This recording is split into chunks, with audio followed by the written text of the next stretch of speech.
I'm not your YouTuber. I'm your bad YouTuber. Oh, that does not show up at all. Why is this board like absorbing my marker? Oh, it's moving. Yay! It's always the videos where I plan on being real petty that I have the most technical trouble. It's like God trying to prevent me, but he can't and he won't. But yes, true to my consistent inconsistency you've come to expect on this channel, I think, at this point, we are talking about musical theater. No, please don't click off. I swear it's interesting. You know, like a lot of people, at least I think anyways, I saw this viral TikTok a few months ago and it intrigued me. I'm not your Cinderella. I'm your bad Cinderella. Freak, a rebel, that's all me.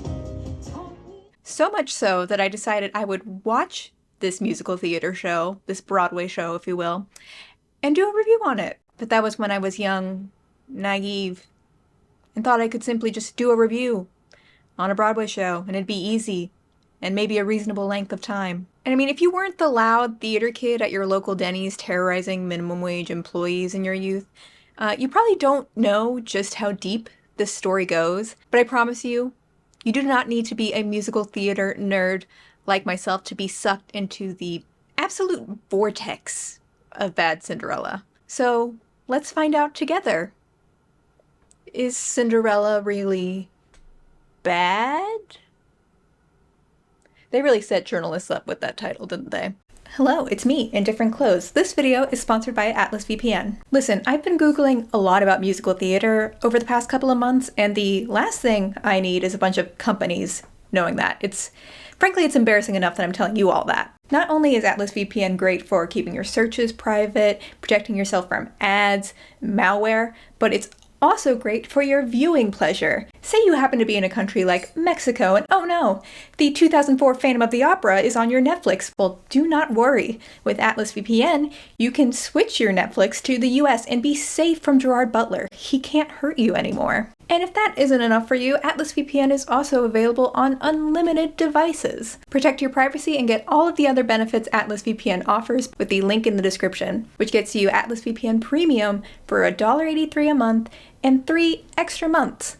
And that's all with a 30-day money-back guarantee. This is a limited time offer, so definitely do not miss out. Thank you to Atlas VPN for making this video slightly longer than it already was, and let's get into it, shall we? One more thing, clearly, I am not a musical theater channel. I don't plan on this being a rebrand, but there are several other great channels who have already talked at length about this show, and I'll be linking some of them in the description because they were very helpful, especially Waiting in the Wings and Mickey Joe Theater. Check them out.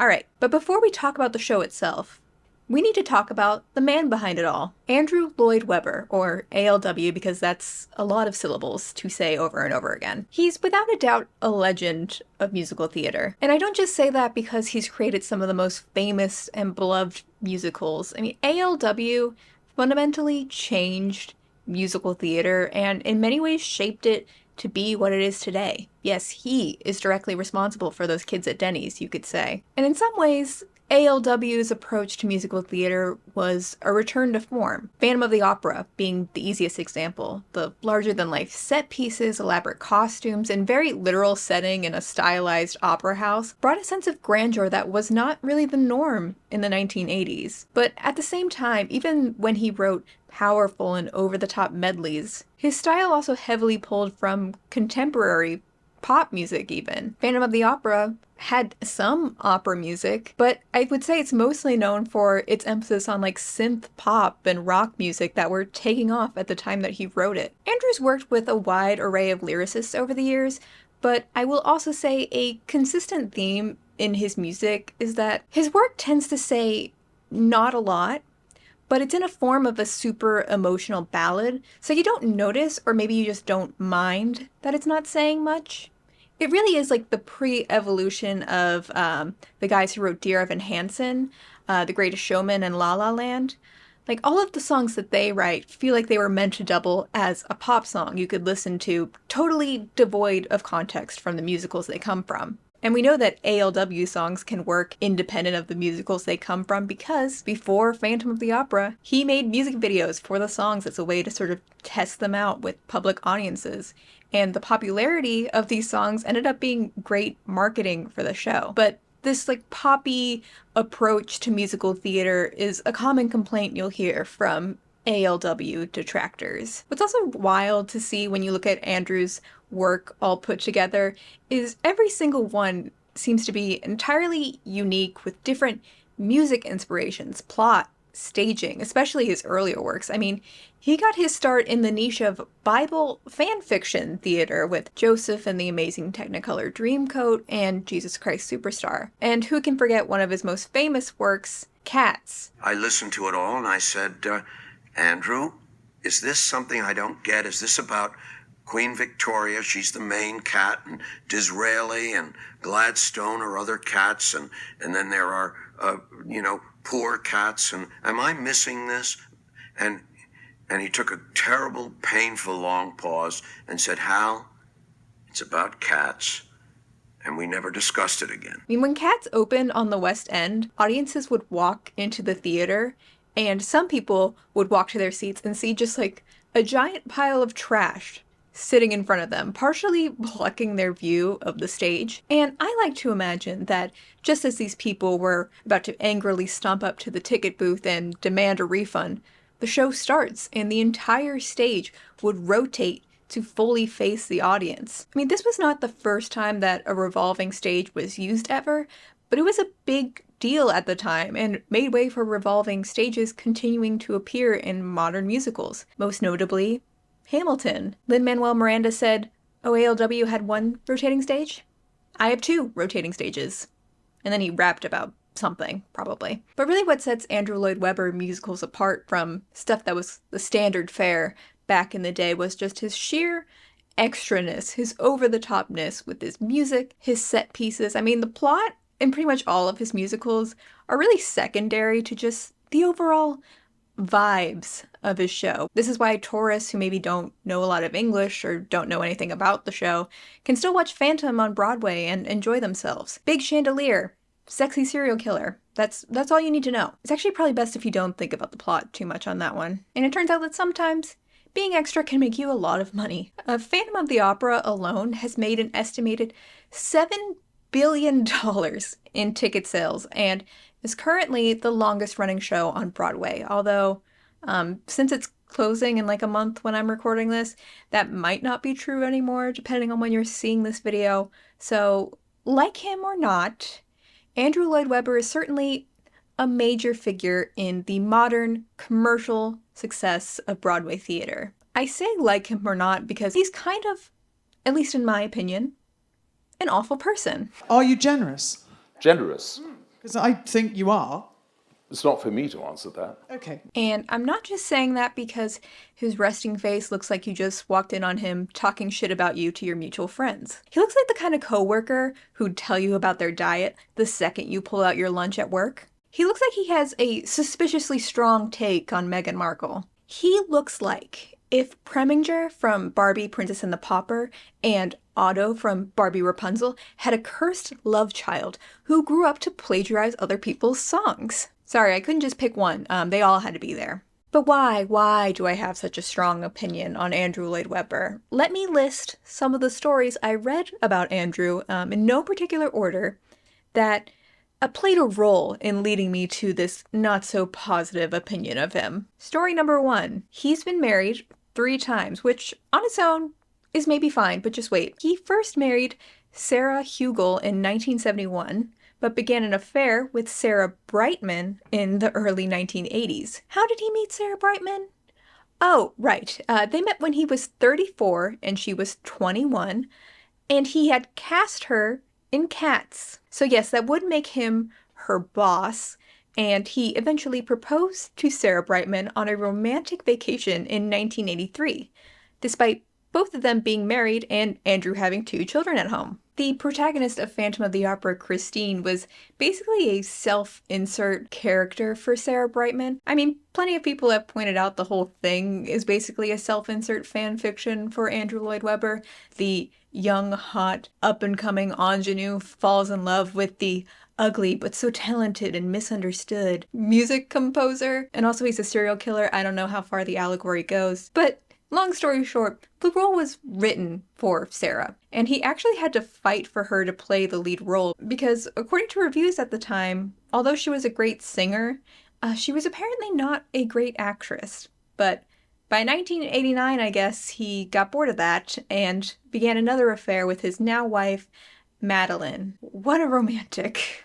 Story 2. In the 1990s, musical theater legend Patti LuPone played the starring role in the musical Sunset Boulevard on the West End, and at the time, Glenn Close played the lead in the Los Angeles version. And despite the fact that Patti had a contract to take the role to Broadway after her West End run, Andrew said, meh, and picked Glenn Close to play the lead on Broadway instead because Patti had gotten some mid-reviews on her opening night in London. But instead of actually telling Patti that, a gossip columnist called Patti to confirm if the story was true, and that's how Patti learned that she had been fired by Andrew. And people knew Patti was supposed to take this role on Broadway, and so this also opened Patti up to a lot of public ridicule because how embarrassing that this legend got replaced by this other woman, Glenn, who went on to win a Tony for her performance on Broadway. But because Andrew Lloyd Webber blatantly breached his contract with Patti, she sued him in court and won $1 million, which by the time the litigation was said and done, didn't recover the money she lost on the performance, plus the cost of the public humiliation. The lawsuit was really more of a way to humiliate Andrew Lloyd Webber the way she had been humiliated, and the way he deserves to be at all times. At least that's how I saw it. But I mean, she was still, at the end of the day, a super rich lady, so she used this $1 million to build a swimming pool and called it the Andrew Lloyd Memorial Pool. Rest in peace. Sometimes I can still hear his voice. Story number 3. Andrew Lloyd Webber is a lifelong conservative and was a member of the British House of Lords from 1997 to 2017, a job he took so seriously that he only voted 42 times in that entire 20 years, which, to put that into perspective, means that he voted 2% of the times that he was supposed to. Despite this less than stellar voting record, in October of 2015, he flew into the UK from America on his private jet so that he could vote for a contentious proposal which would have cut a £1,300 tax credit which was issued to 3 million lower-income families in the UK each year. This looked especially bad because the only other times he'd really spoken up about politics in his House of Lords positions was subsidies for the arts and being against higher income tax on wealthy people. I can't imagine why he'd have an interest in those two things. It's probably a coincidence. These stories aren't necessarily relevant to Andrew Lloyd Webber's CInderella, except perhaps one of them. Put a pin in that. But the reason I'm telling you these stories is because when I talk about Andy, and his musical CInderella, I'm not going to give him the same generosity that I usually give the subject of my videos. If you watch my content, I think you know that I try and give people the benefit of the doubt where I can. But now that I know far more about this man and his career than, anyone should, I just see a repeat of the same behaviors over and over again. And it's prophetic actually that he worked with Taylor Swift only a few years ago because karma seems to have been catching up to him over the past couple years. So if you can't get T.S. Eliot, get T.S. Little Andy has kind of been in his flop era. Some would say for his entire life, but realistically for the past 2 decades. In 2010, he released the sequel to Phantom of the Opera called Love Never Dies. This time, the character based on his ex-wife, Sarah Brightman,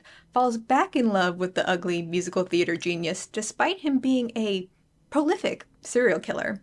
Only this time, she dies. Take that. Watch Lindsay Ellis's video on the topic because there's not the time. Despite how much he tried to make this show work, it was a failure everywhere he went. His next big project that wasn't just a revival of previous work was School of Rock, based on the 2003 film. I haven't seen this musical, but I know Alex Brightman was the lead, and I have to admit that is great casting. I saw him in Beetlejuice, and he's a great comedy performer, and he totally has like Jack Black energy. Although the show did pretty well commercially, it was on Broadway for 4 years, and I think it's still actively touring right now. It received mixed reviews critically. And ALW already has money, damn it. He just wants the New York Times to tell him he's a special little boy again. But the real blow to his ego was, of course, the 2019 movie adaptation of Cats. I can at least take comfort in the fact that Rebel Wilson and James Corden probably haunt his dreams as much as they haunt mine. So, needless to say, moving into 2020, Andrew needed a comeback. He needed to prove that he was still hip. He knew what the kids liked. And that, my friends, is how we got Andrew Lloyd Webber's CInderella. I'm not sure who approached who, but Emerald Fennell was the one who actually gave a treatment to Andrew with her idea for a fresh, modern retelling of Cinderella. I can't believe no one's ever thought of that. If you don't recognize the name Emerald Fennell, you might remember her directorial debut, Promising Young Woman, that she also wrote. She was hired to write the book for this musical actually well before this movie was released, but having an Oscar winner on the project definitely worked in the show's favor ultimately. But that wasn't enough. He needed someone else. Someone to get the young crowd out to see this 73-year-old man's hip, modern take on Cinderella. Let them eat cake. I hope they choke on it.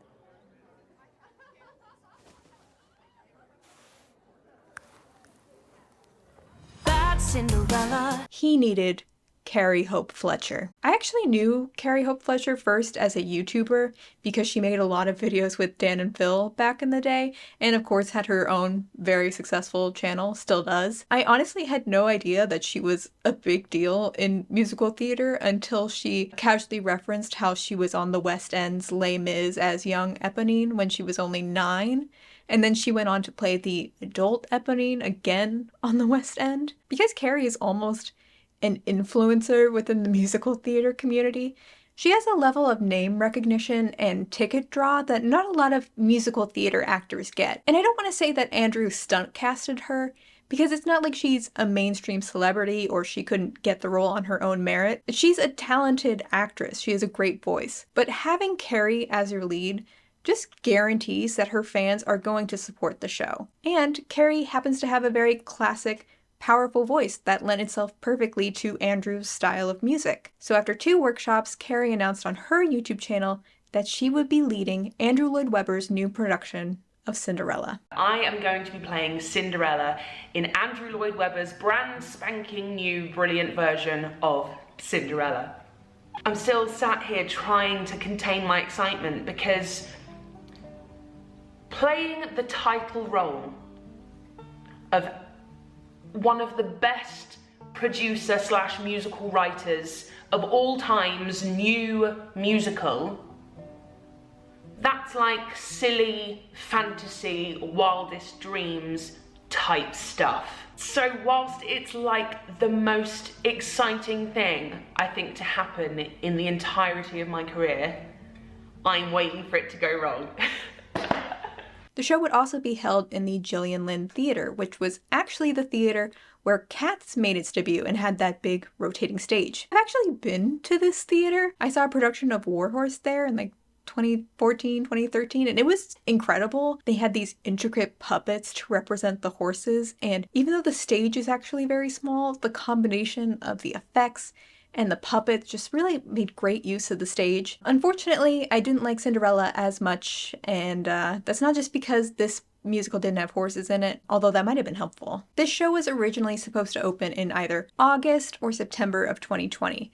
However, on March 5th, 2020, ALW announced that the show would be delayed until October 28th, 2020 due to current global circumstances. Of course, we now know that these circumstances led to the full shutdown of live theater. The day is over.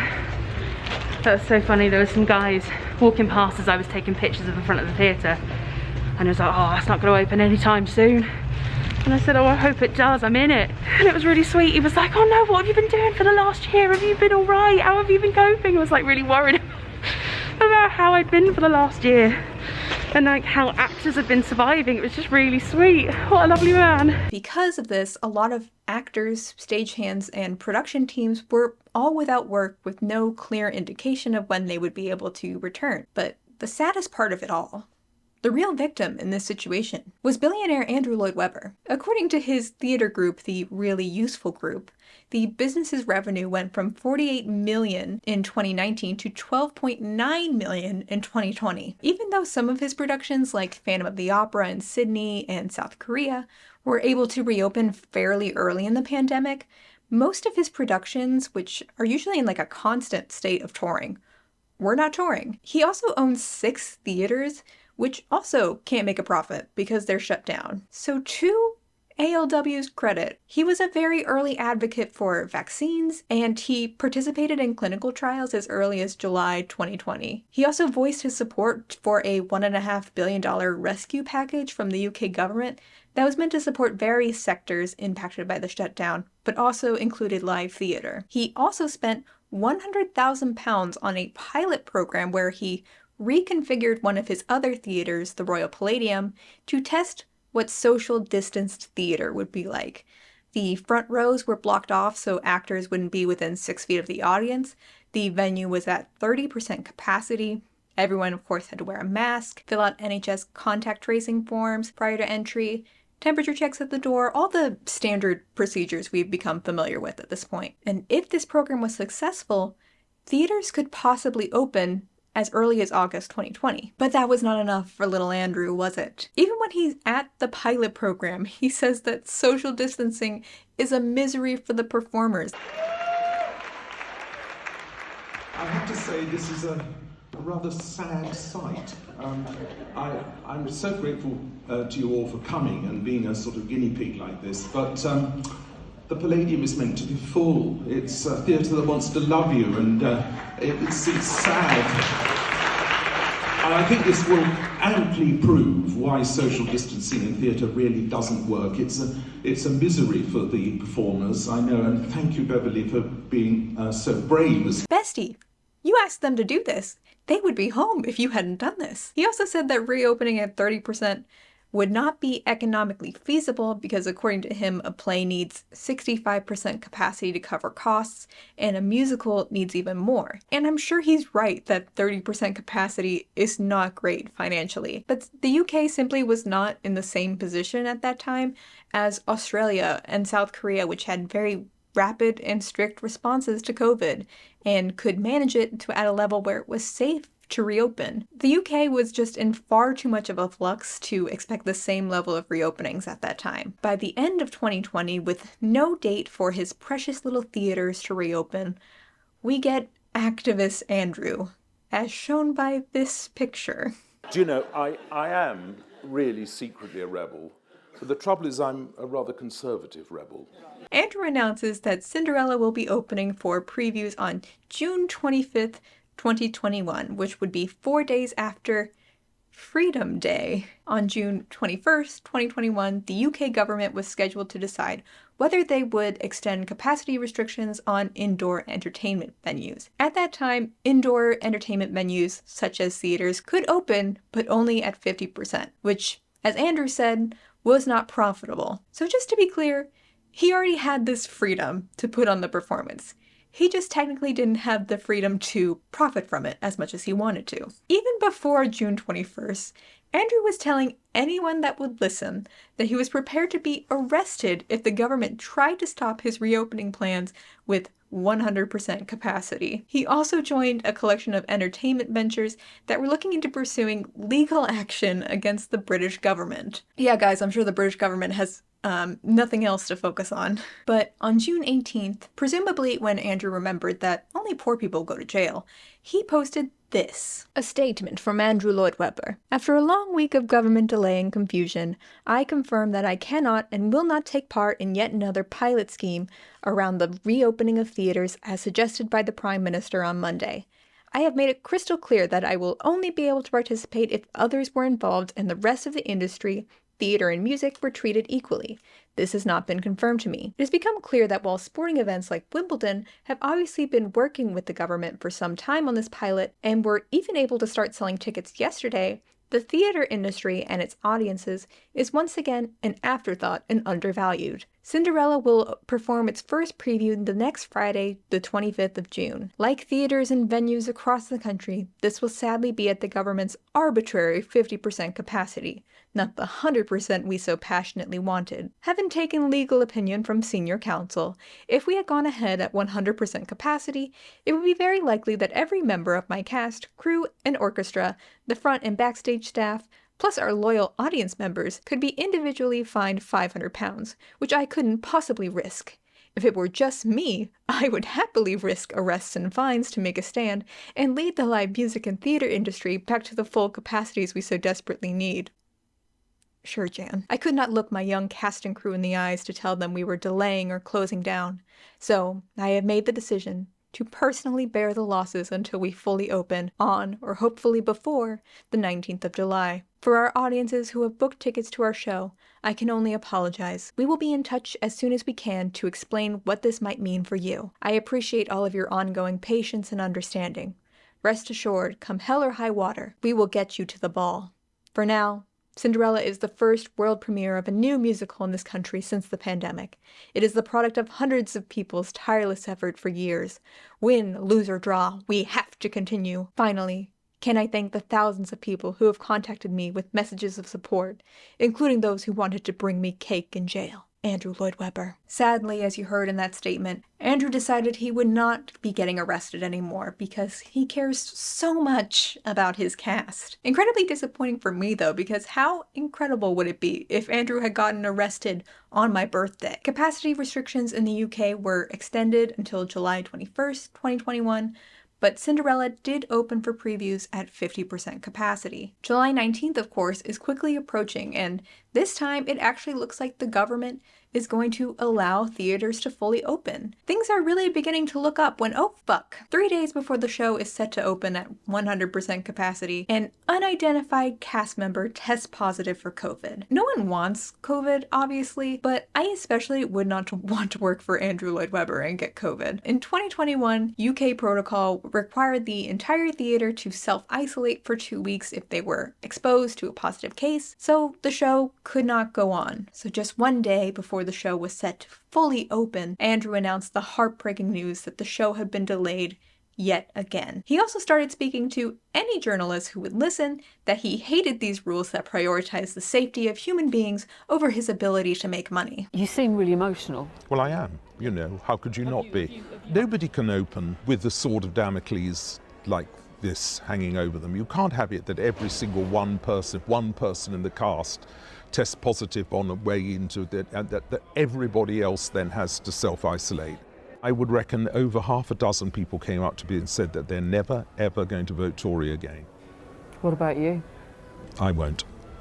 I can't. He's like a middle-aged woman who just told the teenager working at Dunkin' Donuts that they just lost a valuable customer. But finally, in August of 2021, the show actually opens. I haven't filmed anything all day because I'm an absolute bag of nerves, but it is press night. We are opening officially to a full capacity audience. This is our first official performance, not a dress run. Here we go. Just quickly, we've all been given these as well. We've all been given maps of Belleville. I don't know if you can see that, just can see my lights in it. There we go. We've been given maps of Belleville. And on the back, I've got the sweetest message from Andrew Lloyd Webber himself. What is my life? But here we go. I need to not get emotional before the show because I've already cried maybe like 3 or 4 times today. So, here we go. The show actually got overwhelmingly positive reviews at its opening, even from the American press, who are famously much more critical of musical theater. And although Andrew would like to say it's because the show was really amazing, I would say the reaction was more a nuanced combination of things. For one, this was of course the first show back on the West End since the pandemic, and it probably would have felt really mean to shit on this musical that had been put through production hell. Number 2, Andrew Lloyd Webber's name especially on the West End, carries a lot of weight, and people remember his iconic works far more than his flops. And I think journalists and audiences were much more willing to give such a big name the benefit of the doubt, and maybe not think too critically about what they were watching. And third, the West End cast is absolutely spectacular. They slayed. Carrie's voice sounds amazing. Victoria Hamilton Barrett stole every scene that she was in. I mean, the cast gave it their all. And the reason I have such a hard time believing these glowing reviews were fully sincere is because Andrew Lloyd Webber's Cinderella is bad. But no, seriously, it is. Let's just get into it. All right, so first, I need to explain the plot of the original West End version of ALW's Cinderella. It's worth noting that there were several revisions to the show to try and get it to work while on the West End, so this is the plot as I saw it from a totally legal way and not a slime tutorial. Overall, though, the story seems to have been pretty much the same. Second, because this is a West End show, a musical theater show, I can't really show you visuals or play the songs without this video immediately getting taken down, so my compromise was to use puppets. And don't worry, I also made these elaborate sets to enhance the experience for us all. Don't ask me how long that took me. It's obviously not exactly the same. Possibly it's the superior way to watch this show, but, you know, not the same. So, I will also say that the West End cast recording of the songs are free on YouTube and Spotify if you want to listen to the music and get a sense of what I'm talking about. And I would obviously never encourage criminal behavior from my audience because I am an attorney who respects musical theater and the law, even though I do not respect Andrew Lloyd Webber. Do not watch bootlegs of the show. That is bad. Bad Cinderella. But if you want to see a good slime tutorial, there may be some of those on YouTube, at least at the time I'm recording this. Totally unrelated though. I just really love slime. The show opens with an ensemble number called Buns and Roses, and we see the peasants of Belleville. We're told that Belleville is a beautiful town with very hot people, and they remind you many times in this song that for the past 49 years they have won the Most Attractive Town competition. And that seems to be the central foundation of the Belleville economy. You could say they have a strong tourism industry. A man comes out selling hot buns and asks a child if he wants his hot buns. But the baker gives the starving child his bread because nobody starves in Belleville. I see you're admiring my buns. Then have one on me, for no one goes hungry in Belleville. So hey, not only is this a pretty town, it seems to be a town with a pretty strong social safety net. I mean, I can appreciate that. Today, the person who gives out the Most Attractive Town award is coming to judge the town. I could not think of a less clunky way to say that sentence. Because this is such a big, important event, the Queen and Prince Sebastian are here to unveil a brand new statue.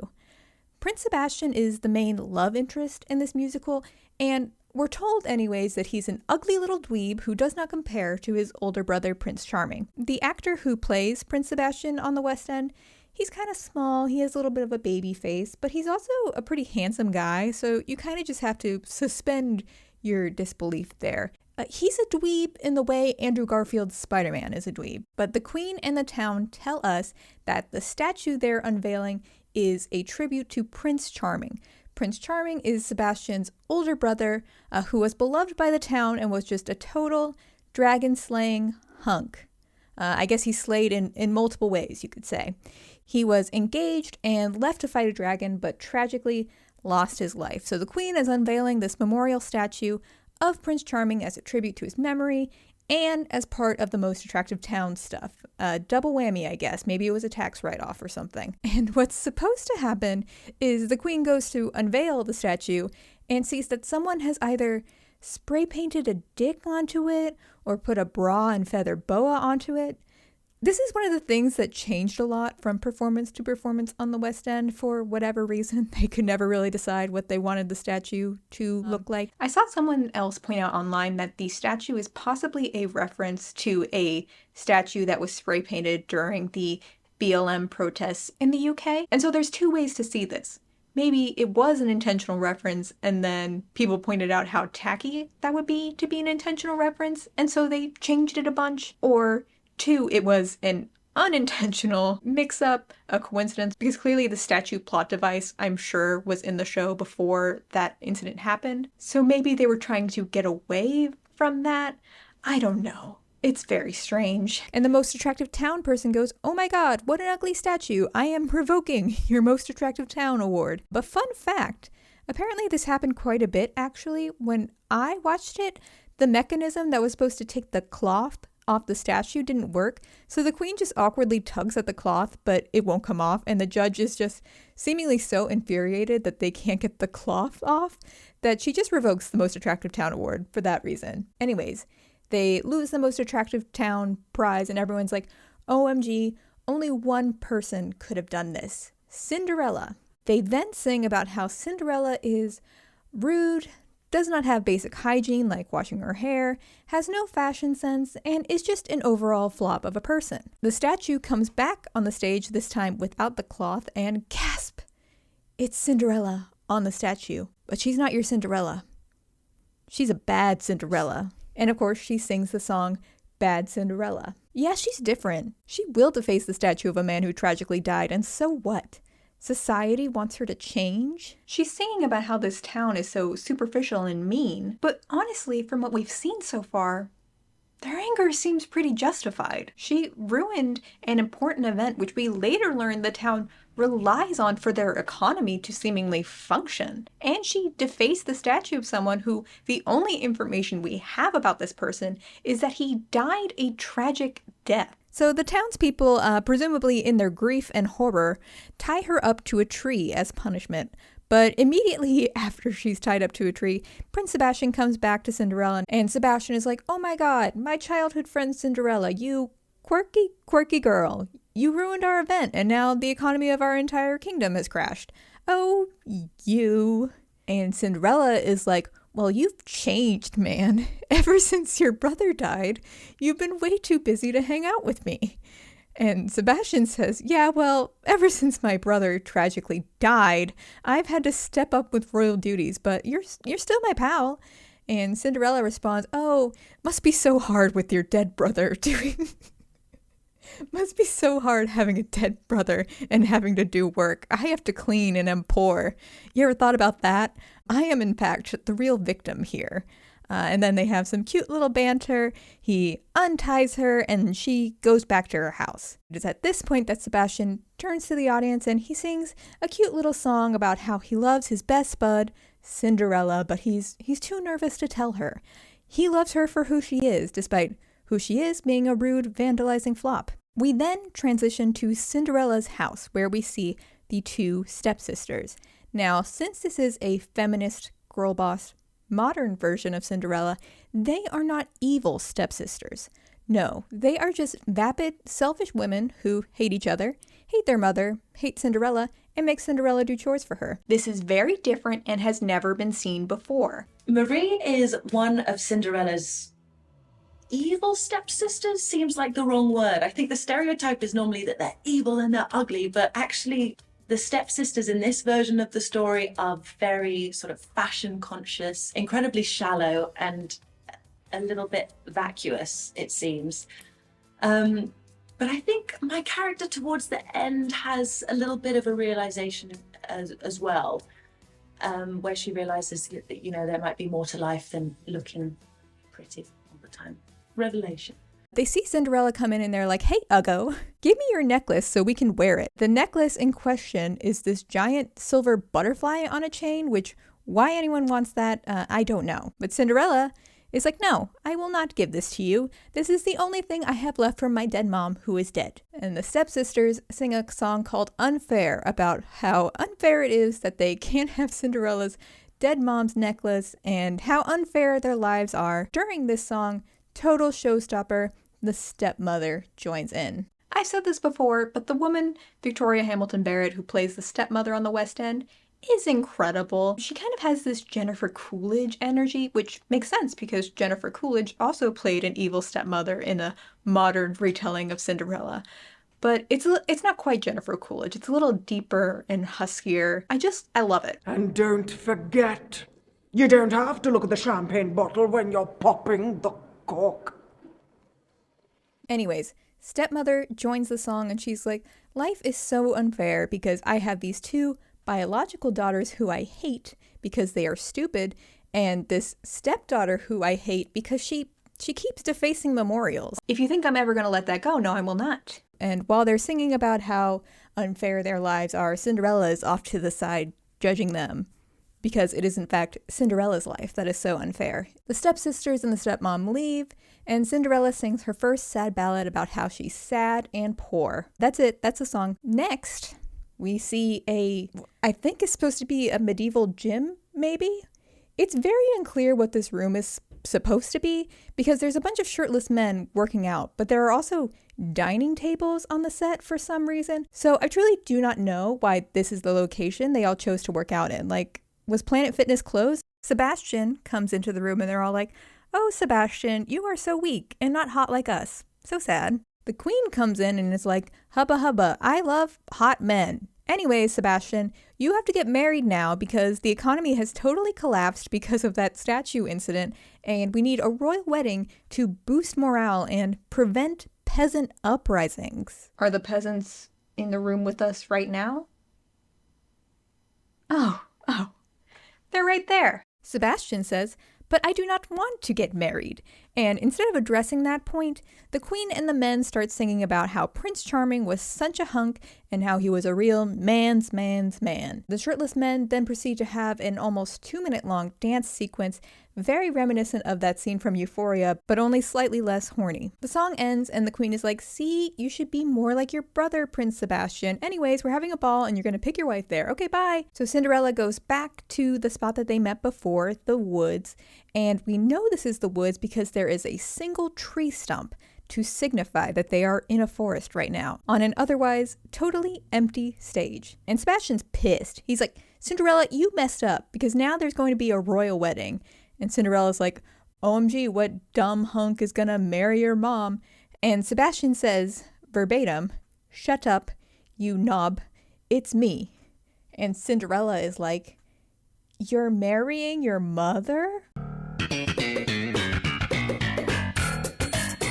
Sebastian explains what we already heard, that he has to go to the ball and get married.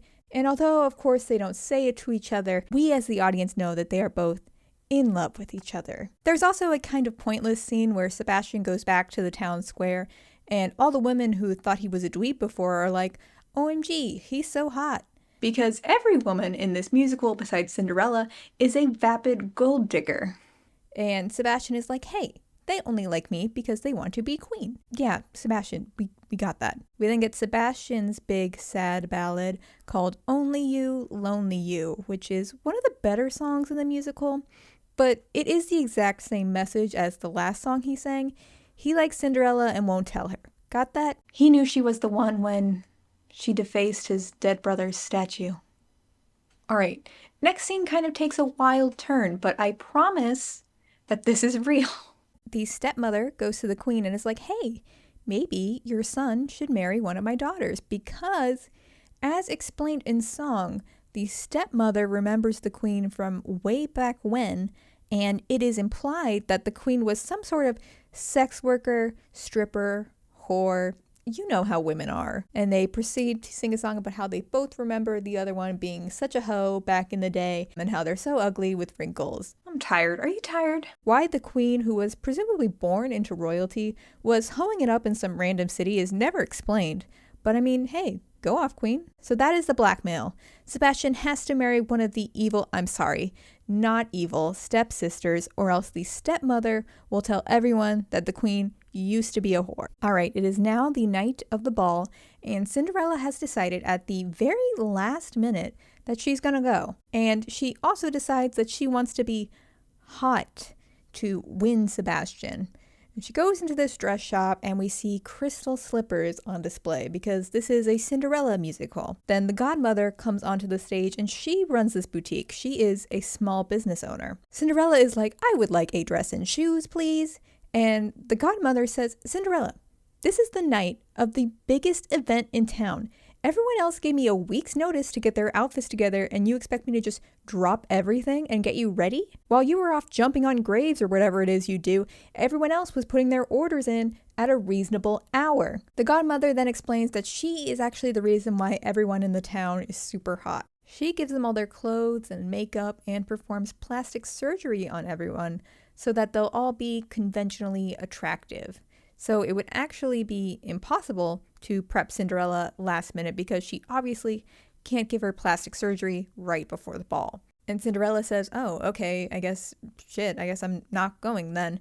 And the godmother instantly changes her mind for no apparent reason and says, no, I will help you get ready if you give me your mom's ugly butterfly necklace. Cinderella does. And then Cinderella sings about how she wants to be hot toenail to lash.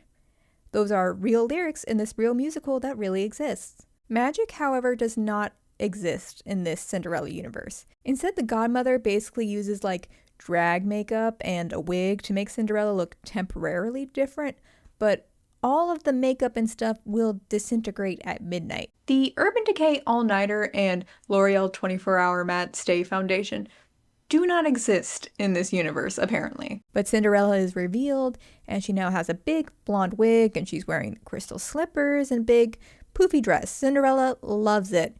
She says, why have I never done this before? I look great. She runs off to the ball, and the first act finishes with the godmother singing, Just Be Home by Midnight. The godmother kills it. I'm just incapable of even attempting to belt it the way that she does, so just use your imagination here. Act 2. We now open on the ball. There is actually a really cool dance sequence where the first 8 rows of seats actually move around the stage, which doesn't add to the story or anything, but that's fun. I like to see things move.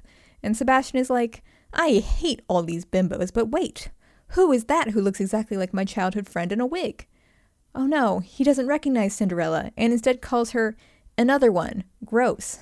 I mean, ugh, women. But then the stepmother and stepsisters recognize that it is Cinderella because Cinderella is not like other girls and she can't walk in heels. So they have the stepsister Adele run over to Sebastian and forcibly kiss him. And everyone immediately is like, well, she kissed him first, so I guess they're engaged. I mean, if I had $1 for every time that happened to me. Cinderella is like, OMG, how could you do this to me, Sebastian? And Sebastian says, OMG, Cinderella, I don't like Adele and I've been waiting for you all night. I didn't recognize you because you weren't dressed like yourself. You were dressed like a gross bimbo who I hate. But Cinderella isn't having it and she runs off and sings her next sad ballad, I Know I Have a Heart, about how she knows she has a heart because Sebastian broke it by being forcibly kissed by Adele. The next morning, Adele is all happy because she's about to be a princess, and the other stepsister, Marie, is sad because she is not about to be a princess. Marie is also in this short dress with garters on now. Adele and the stepmother leave, and Cinderella comes in, and Cinderella is just done. She is getting out of town. Get out of town! But Marie is like, we could have been friends this whole time. I mean, we both hate my mom. If there's one thing that these female characters can bond over, it's their shared hatred for every other woman who exists on Earth. Anyways, you love Sebastian. Go tell him you love him and stop the wedding. And Cinderella is like, OMG, you are right. I do love Sebastian. I will go stop the wedding.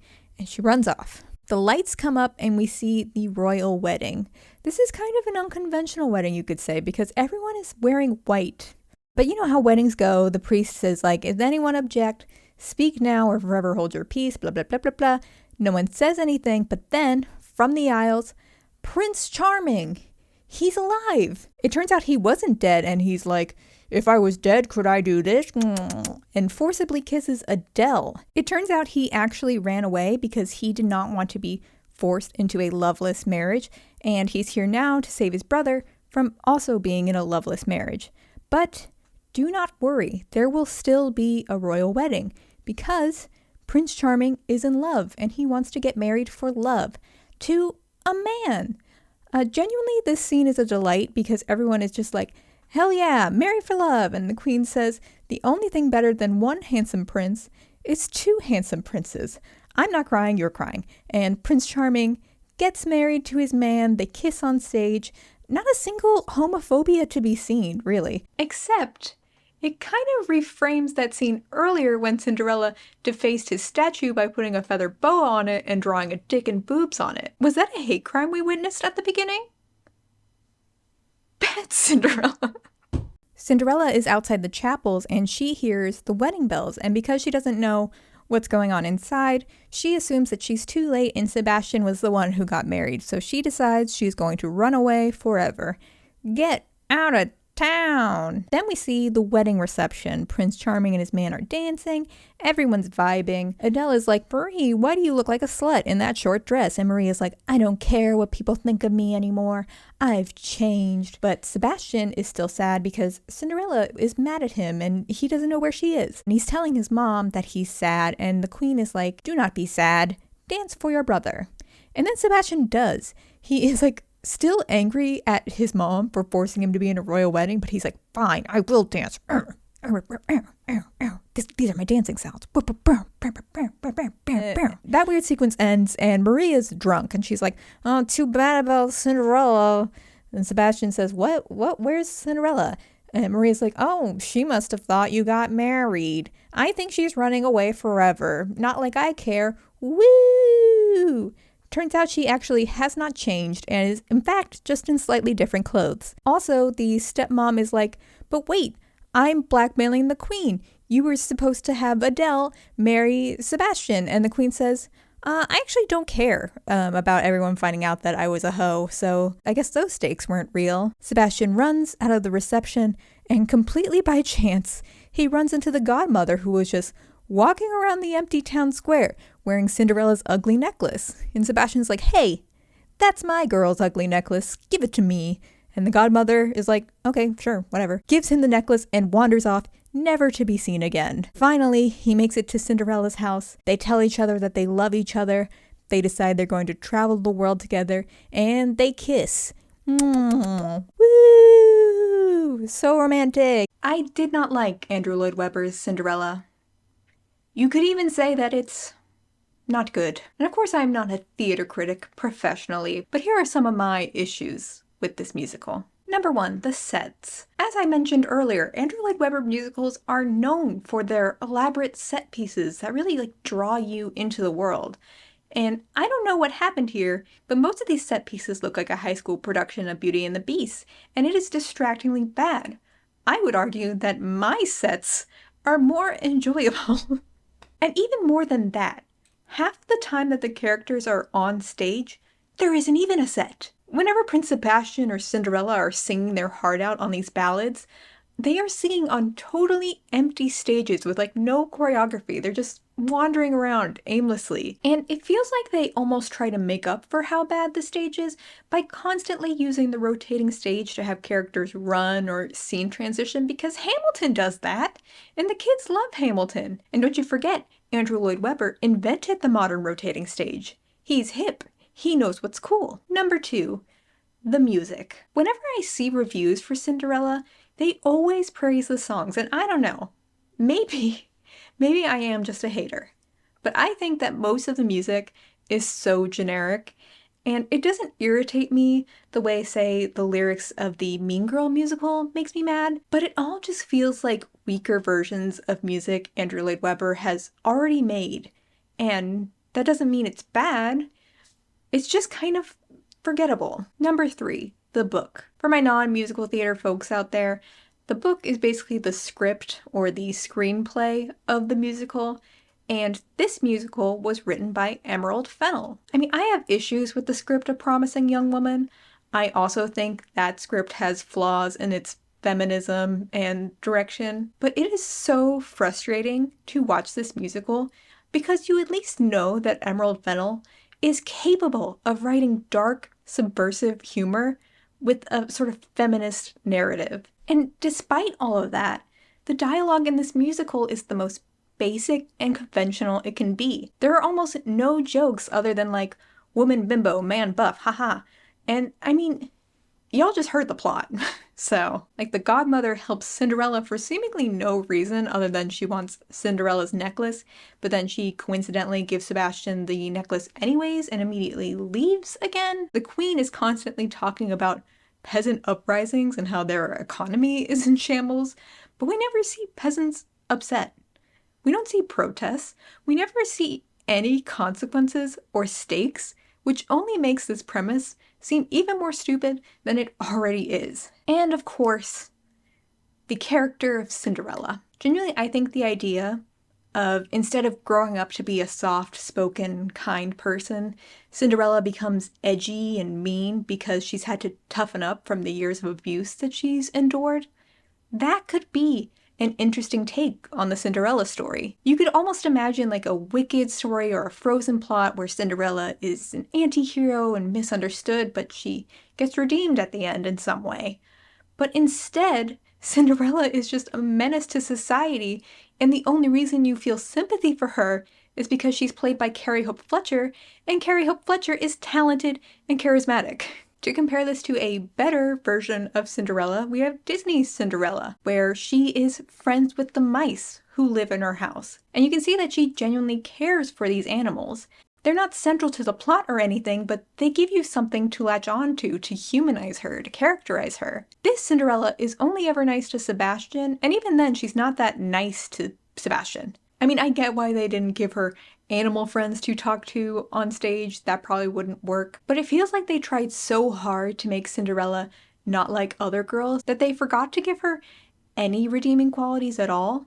Like, they could have had her be friends with her stepsisters. That would be a subversive take on the sort of stereotypical depiction of like blended families. Maybe Belleville doesn't take care of poor, ugly people, sort of an island of misfit toy situation, and you could see Cinderella bond with them. And that's not the only way they could have improved it. They didn't have to make Cinderella nicer for this to work. I mean, April on Parks and Rec, I would argue, is meant to be a similar character type. She's mean 90% of the time, but has a soft spot for the people she cares about, and she's kind of misunderstood. But at least when April is mean and snarky, she's funny. Can you Photoshop your life with better decisions, Jerry? Okay. You like her because she makes you laugh, not because she's the best person to ever exist. Like, there's this one point where Cinderella turns to her stepmother, and she says that the only thing I learned from you was how to be a cold-hearted bitch. And maybe this is a me thing, but I just cannot stand when women call each other bitches. And I get in the narrative that Cinderella has been abused and these people have been far worse to her than calling her a bitch. But Cinderella isn't a real person. Of course, people in this situation in real life don't have to be nice or respond the perfect way. But in a musical, we only have 2.5 hours to get to know Cinderella. And when all we see of her is her making misogynistic jokes, complaining, and committing hate crimes, it makes it really hard to root for her, which is like the whole point of her character. You're supposed to relate to her on some level. And if you do, I have some questions for you. And that takes me to, of course, my absolute biggest issue with this musical, number 4. It's feminism. Emerald Fennell said this Cinderella was different from other Cinderella stories because this one is modern, and interviews with Emerald often brand the show as a feminist take on the Cinderella story. But out of all of the fairy tales to choose from, Cinderella is probably the one with the least patriarchal, sexist emphasis. If you could be a Disney princess, who would you be? Cinderella, because she worked for what she got. She wasn't some little hoe mermaid that married a guy when she was 16 that she never had a conversation with 3 days after meeting him. I mean, this is the same reason that Camila Cabello jukebox Cinderella musical from Amazon didn't work either. She doesn't have to be a girl boss to be feminist. I mean, there's nothing inherently unfeminist about a love story. But according to Emerald, she does not like that Cinderella transforms to meet the prince. You shouldn't have to change for a person. So the moral of this show is supposed to be, don't change for anyone. But like, is that even related to the original story? I know the Disney version is not the original Cinderella, but it is one of the more well-known versions. In that version, Cinderella doesn't get a ball gown because she wants to not look like herself. She gets a ball gown because the evil stepsisters tore her dress that she was going to wear. And balls have dress codes. Like, yeah, it is kind of goofy that the prince falls in love with Cinderella just from seeing how pretty she is and dancing with her that one time.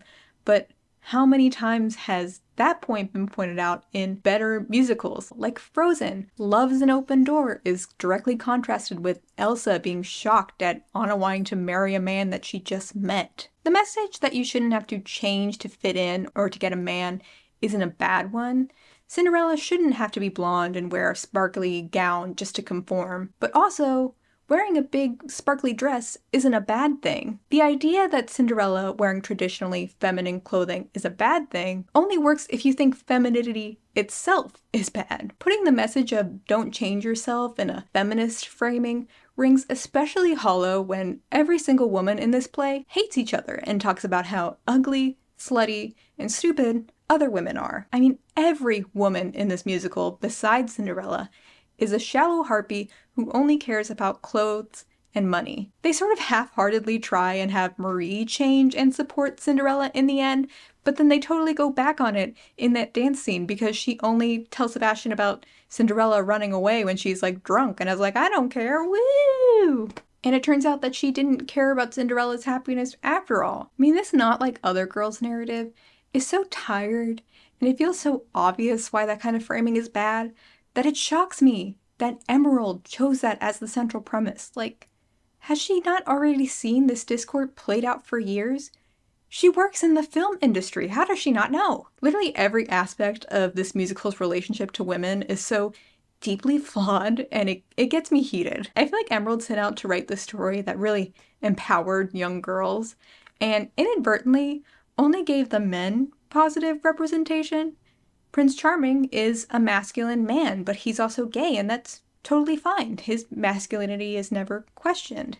Sebastian's arc throughout this musical is about himself and everyone else learning to accept him for being soft and sensitive, but still a man. It really does feel like the two male characters were the only ones who got any level of depth. And that's not a modern Cinderella story. That's a tale as old as time. That's a Beauty and the Beast song, but you get my point. And some of you might be saying, oh, Ashley, Emerald never used the word feminist when describing this musical. She just said modern, and the journalists writing about it described it as feminist. Maybe she just wanted to write a modern misogynistic musical instead of, the classic misogyny we've heard so many times. But if that's the case, why did they have a dedicated Malala Gala night, where they celebrated the advocacy work of Malala and had Malala watch the show? Malala has been through enough, Andrew Lloyd Webber. I desperately searched, but I could not find Malala saying anything about the show. I mean, I would love her take on it. I did, however, find these quotes from Andrew and Emerald. I thought that the story of our Cinderella would fit very well with the idea of, a gala, which is really about celebrating and helping young women.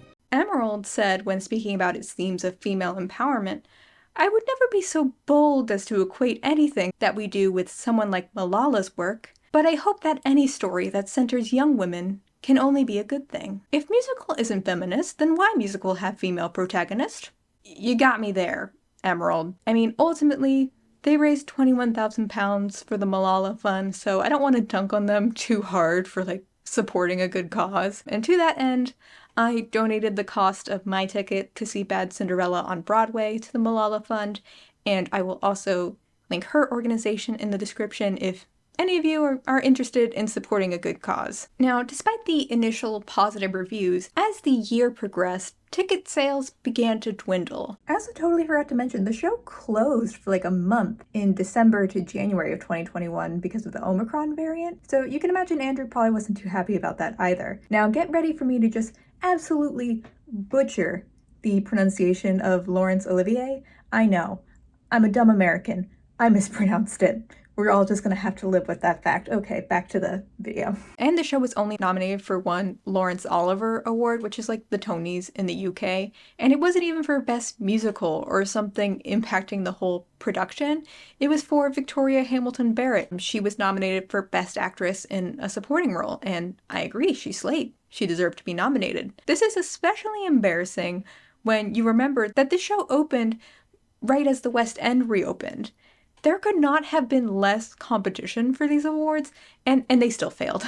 But the real blow to little Andrew's ego came in the form of this article from the New York Post. On October 25th, 2021, this New York Post review was released with the headline stating, "The musical needs work before Broadway." I mean, it wasn't necessarily a scathing review by any means, but the New York Post pointed out that the competition on Broadway will be much more intense than on the West End, and the problems that the show had would only seem worse to an American audience. And the review did have a lot of the same feedback I had for the show. Its pacing is pretty slow, it's surprisingly boring for a show written by an Oscar award-winning writer, the staging is lame, the costumes are wildly inconsistent in quality, but the article made clear that if the show had any saving grace, it is the cast. And he says the music as well, which, I only half agree with, but whatever. Allegedly, Andrew Lloyd Webber sees this article and is just fuming, as he would say, I think. Allegedly, Andrew calls in from his vacation home in Mallorca and has his call put on the sound system so that the entire cast can hear him as they're preparing to do their show for that night. From the Daily Mail article that was published on this, supposedly ALW berated the cast members and left some of them in tears minutes before they were supposed to perform. There were even talks, supposedly, about cast members walking out or striking. Now, I know when you heard Daily Mail, you may be thinking like me, that's not a very reliable source, and you're right.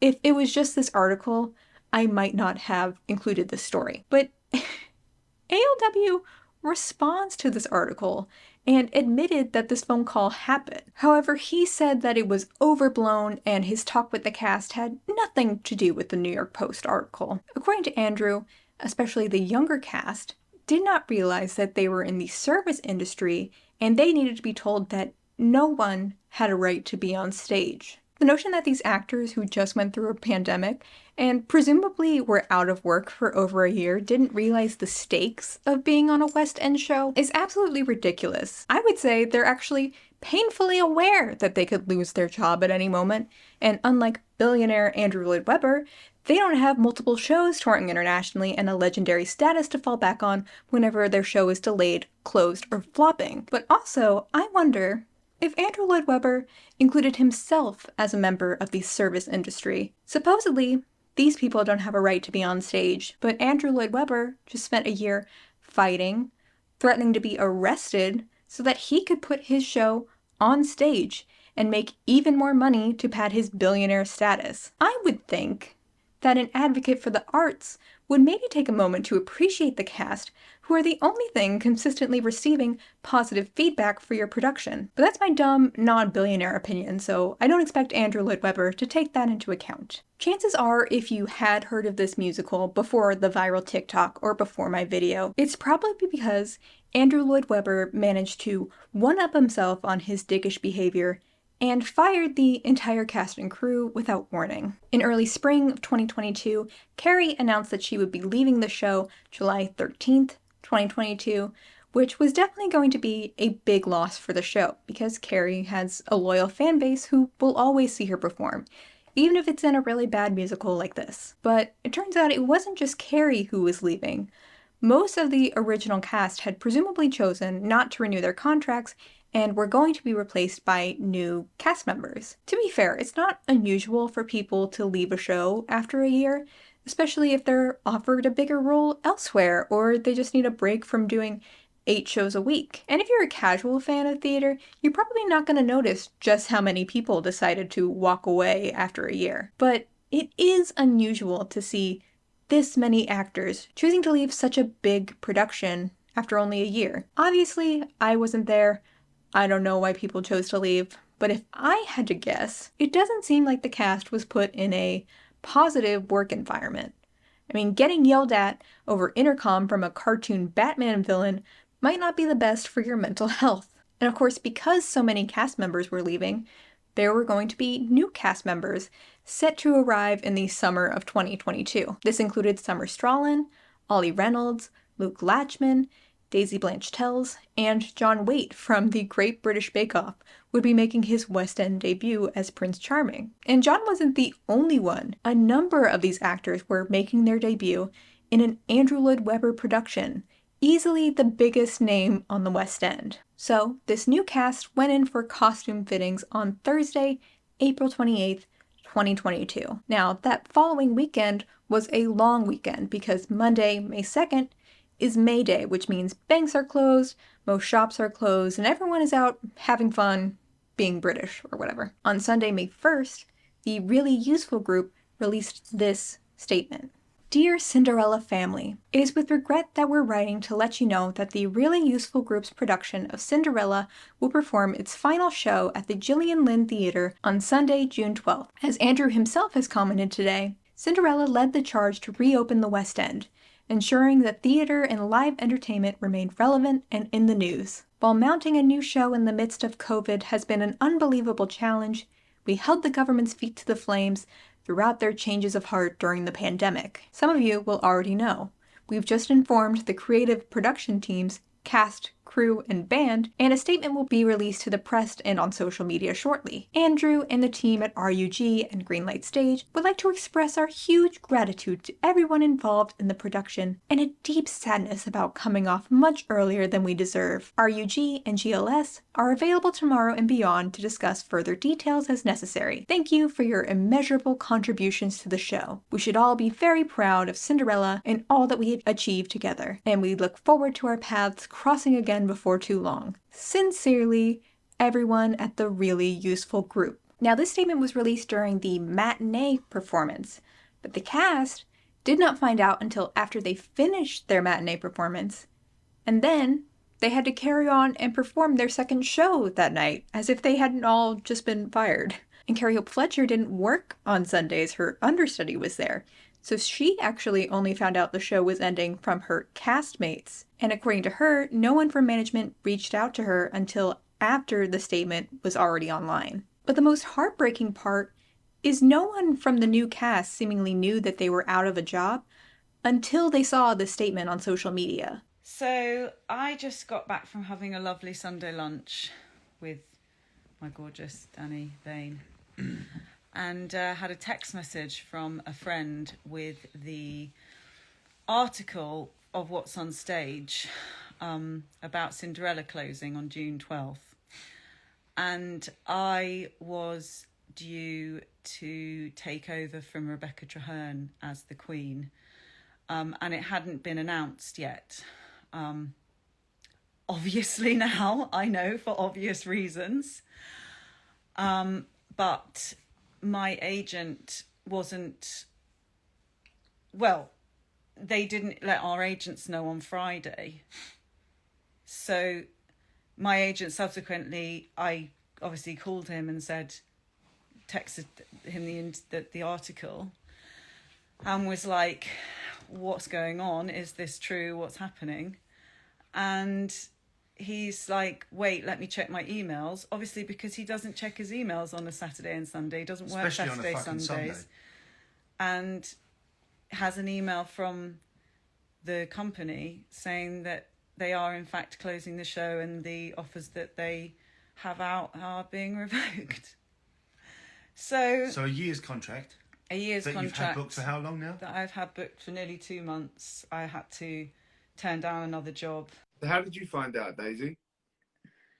My friend sent me a screenshot of the stage announcement, and I then saw the email from my agent after that. It's not even they haven't emailed us personally to say as well, so that we definitely know before this goes out. About to lose your job. You were about to lose. Imagine. I booked a holiday to celebrate getting this contract, and I'm on holiday and I found on Twitter I've lost it.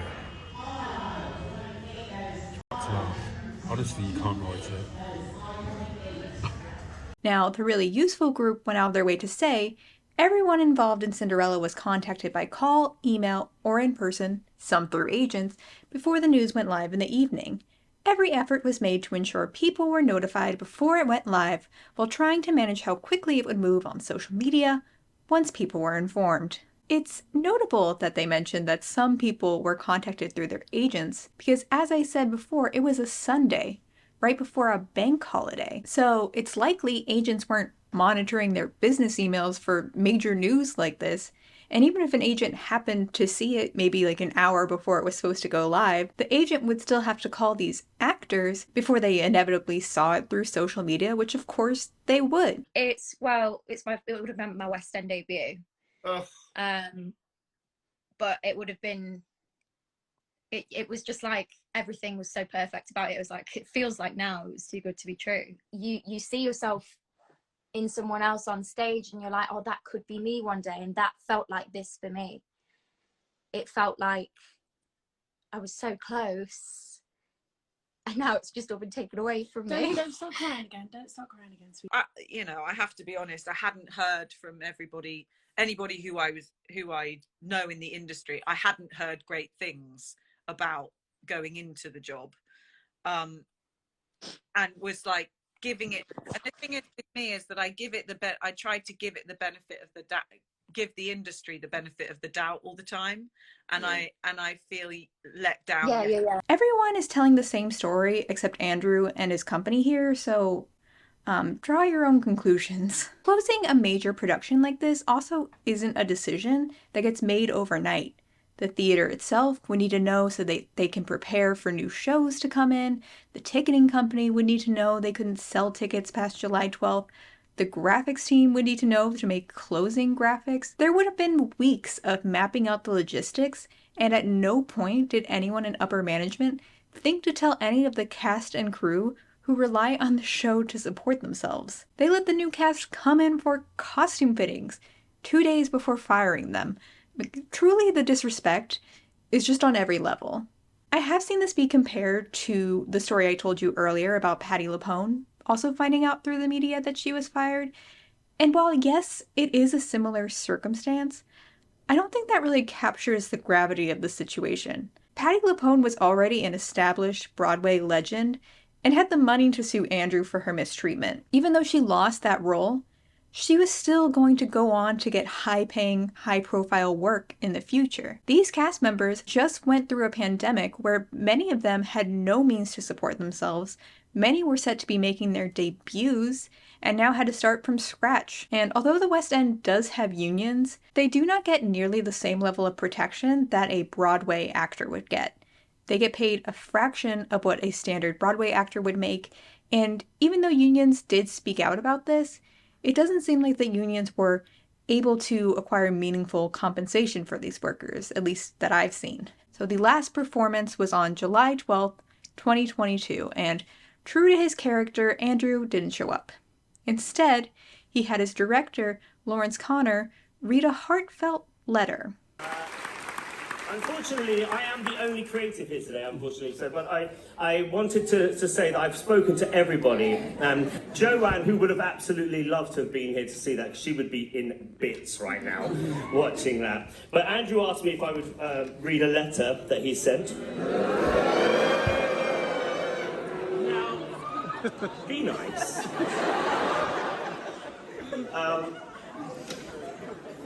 This is from Andrew. I am hugely sorry not to be able to be with you today, but I want to thank everyone from our fabulous cast, crew and musicians, the superb creative team, Lawrence, that's me, Joanne, Emerald, David, Gabriella, Gareth and Bruno, everyone who works in Really Useful, and the Jilly, for bringing Belleville beautifully to life. I knew the minute I'd start reading a letter from the Lord, my mouth would dry up. I once wrote a song with the late, great Jim Steinman. Jim? Clearly I'm getting ready for the party. I keep thinking, if only we had opened 3 months later, we wouldn't have had to postpone our opening twice because of COVID. If only we hadn't had to close for a month over Christmas and New Year, once again thanks to COVID, and if only we had had crumb of help from the recovery fund, I promise you we would have been here for a very long time to come. Anyway, my huge thanks to everyone. We kept the government's feet to the flame and led the charge to the West End opening again.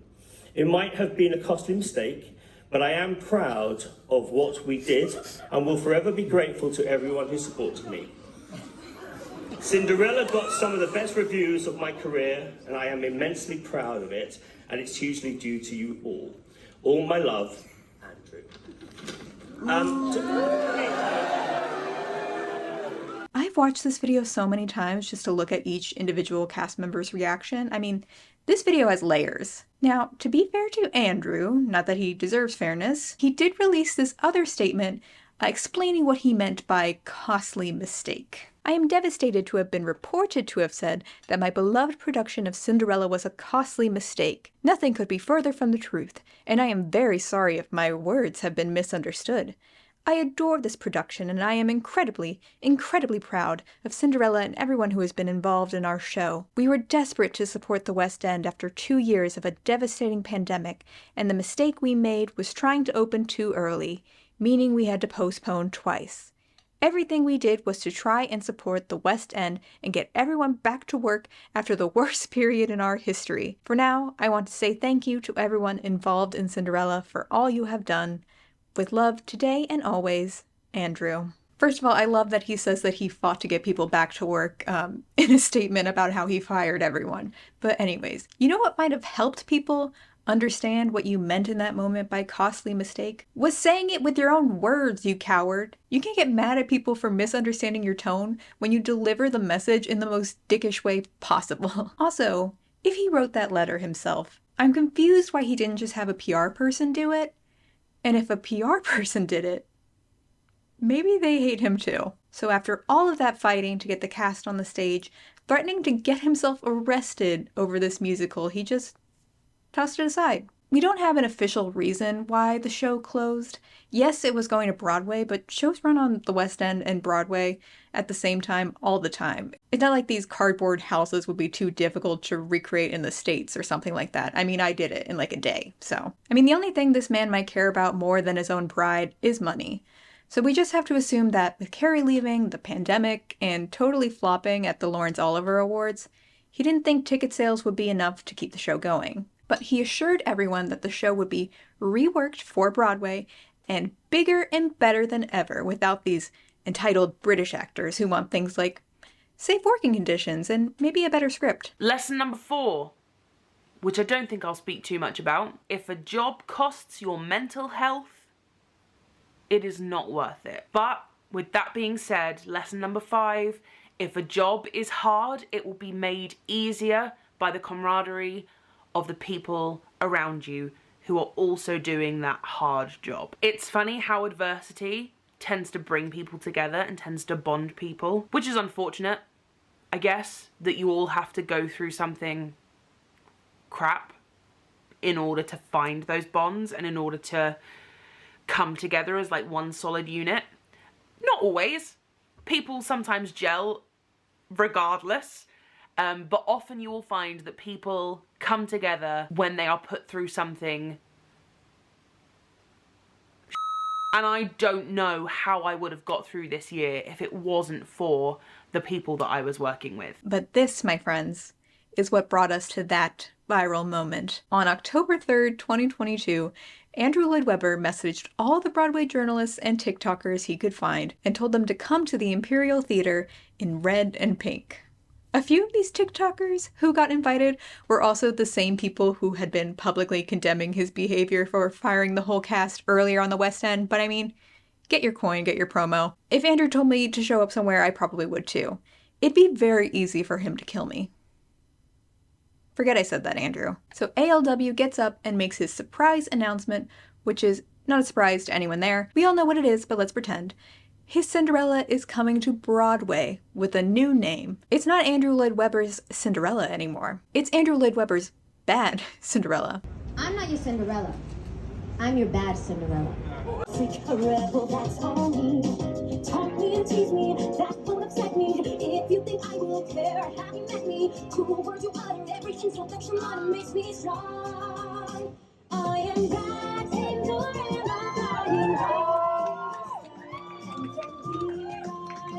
The woman spray painting the poster is, of course, the new Cinderella, Lindsay Hanau. And y'all, if you come for Lindsay, I'm coming for you. Probably not, but be nice to her. Lindsay is the first Latina to originate a role for Andrew Lloyd Webber, and this was also her first time in a leading role, period. She started as an ensemble member and understudy in On Your Feet in 2015, and she was also an understudy for Zoe and Alana in the Broadway and tour version of Dear Evan Hansen. And from what I heard, people really liked her in Dear Evan Hansen and were excited to see her getting such a prominent role. But the coolest thing about Lindsay, to me anyways, was that Broadway is Lindsay's second career. I just hope that they can see that a normal person can achieve their dreams. I didn't go to school for theater. I went to school for business, worked in banking, and went to the open call of On Your Feet down the street. And I just stepped into my own power. When you step into your own power, you can achieve greatness. We get in our own way. And I finally felt such confidence that this was something that I knew I could do. So every single audition, I just put myself out there and did the best that I could. And then here we are. It's just so surreal. I'm so grateful, especially to be Latina and do this. Like, this is much bigger than me. I hope that so many people can see themselves represented on the stage. And it's an honor. I hope to bring, honestly, myself, because this Cinderella, she's rebellious. She doesn't conform to the norm and what society expects. She's like, this is who I am. Sorry, not sorry. And so I'm Lindsay. This is who I am. Sorry, not sorry. And so I very much feel like her. I'm sure you could already tell from the TikTok, but Lindsay just seems like a sweet, dorky theater kid who is super talented, and I love her, and this is now a Lindsay stan account. As iconic as this press event is, maybe in ways they did not originally intend, this is just a drop in the chaos bucket that is the marketing for this show. Now, I do not know if the marketing team for the West End is the same as the Broadway team. I mean, knowing Andrew, I'm sure the British marketing team found out they were fired when they were asked to make those closing graphics. But just like the cast, Cinderella's marketing team did work this musical did not deserve. I'll admit, the original graphic design for the West End show does give me a migraine, but you can really tell that this team was dedicated to making this musical go viral. When the show was closed during the pandemic, they would post music videos from upcoming songs, not unlike the early marketing for Phantom of the Opera, which we all know ended up being a huge success. They also had Andrew mansplain how to make a cupcake in a Bake Off with Carrie, and goddammit, Andrew, you made me chuckle with this one. Open up, it's Andrew Lloyd Webber. I've got a cake delivery. I'm going to have to go and make a cake myself now. This is absolutely ridiculous. It's taking me back to my cookery days when I was a kid. Gosh, this takes me back to my food reviewing days when I was the food critic for the Daily Telegraph. That's going to show the people who think that Carrie's going to win this. Carrie is a very good singer. She's a fabulous, fabulous singer. When it comes to baking, that Carrie Hope Fletcher is, I mean, it's Carrie Hopeless Fletcher. But I mean, I'm going to let these cool down now. Then we go into the last phase, which is how you ice your cake. Something that Carrie won't be able to do.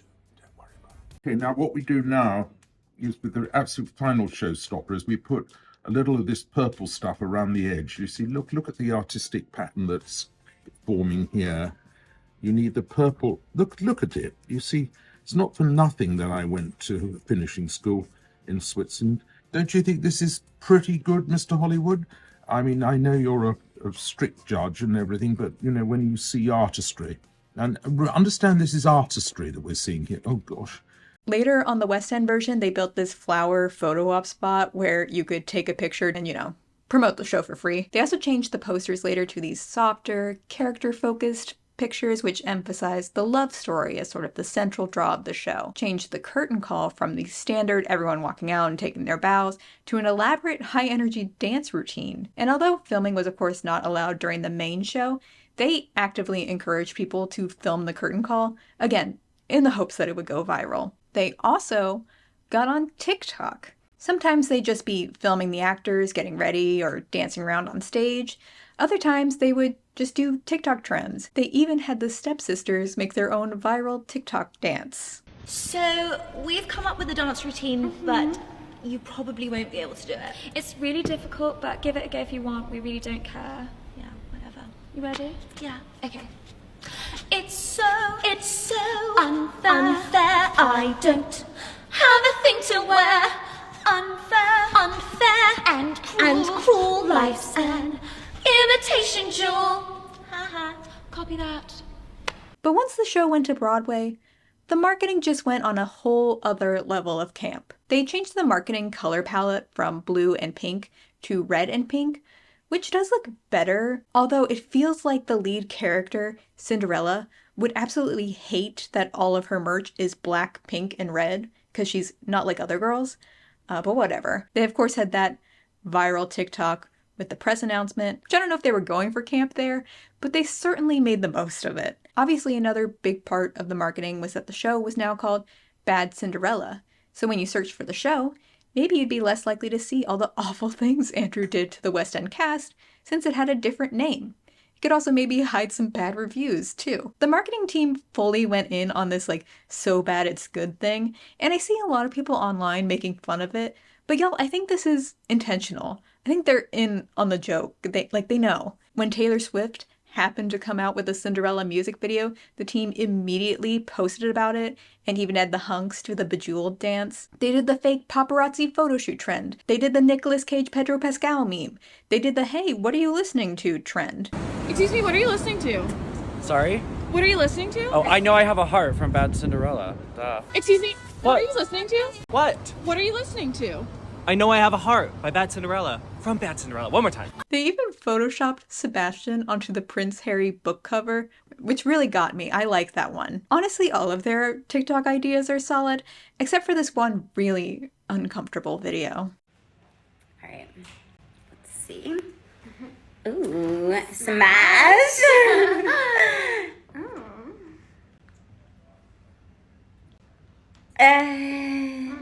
Let's see the next one. Yeah.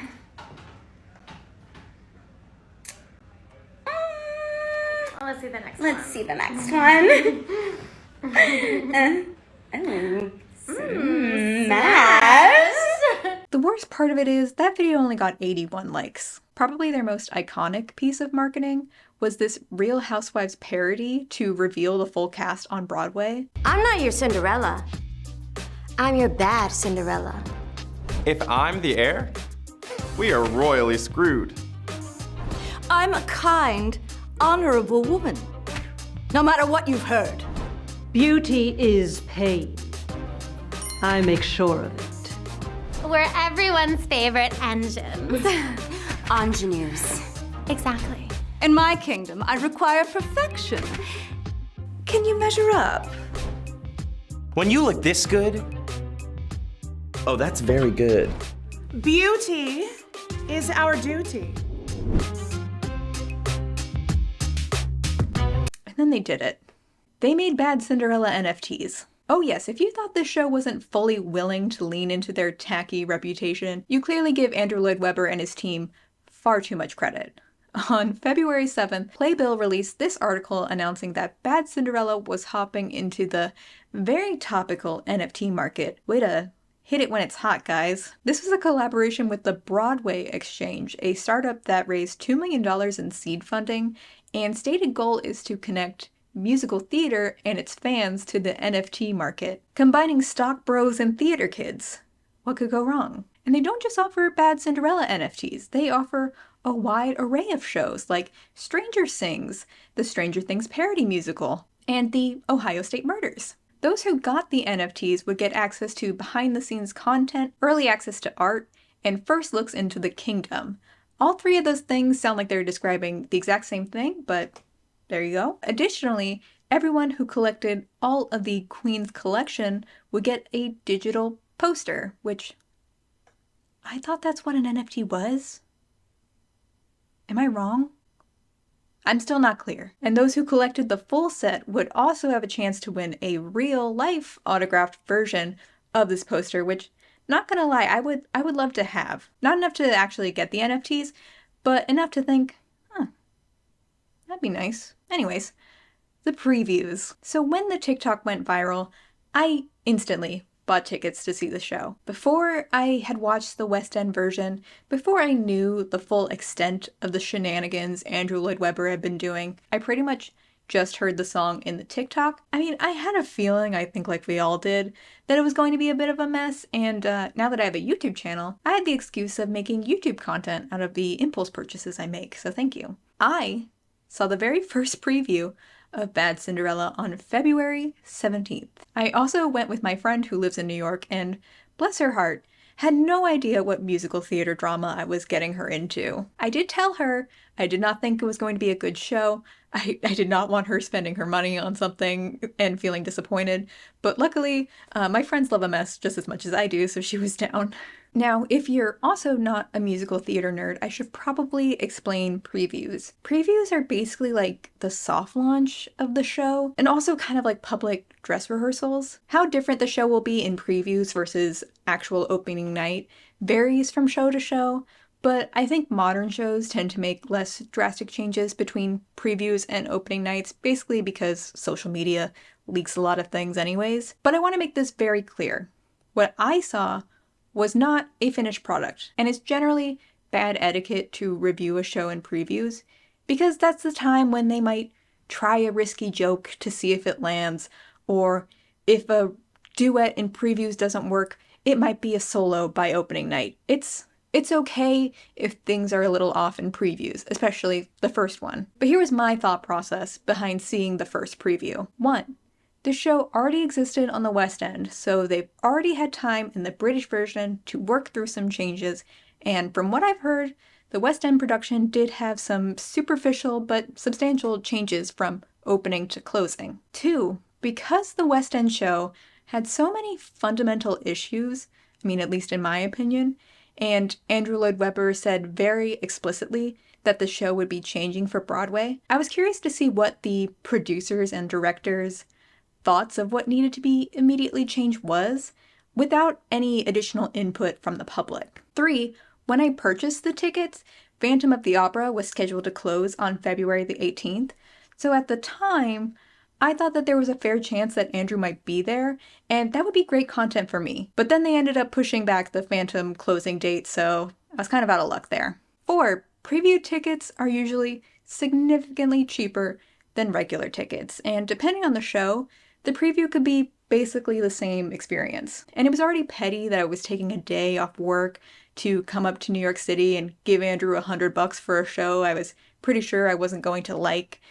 Giving him more than that, I had to draw the line somewhere. Anyways, got to New York City on a beautiful day, walked through some hail, and found shelter at a hotel bar nearby. I had this very lovely and very enthusiastic waiter who clearly also knew about the Cinderella drama but wanted to be polite and excited for me about going to see Cinderella. So he was like, oh my gosh, I saw this clip of the West End version where like the seats spin around the stage and it looks so cool. I heard that was amazing. And I was like, yeah, you don't think that's going to happen here though, right? And he's like, well, according to my insider sources, no, they wouldn't.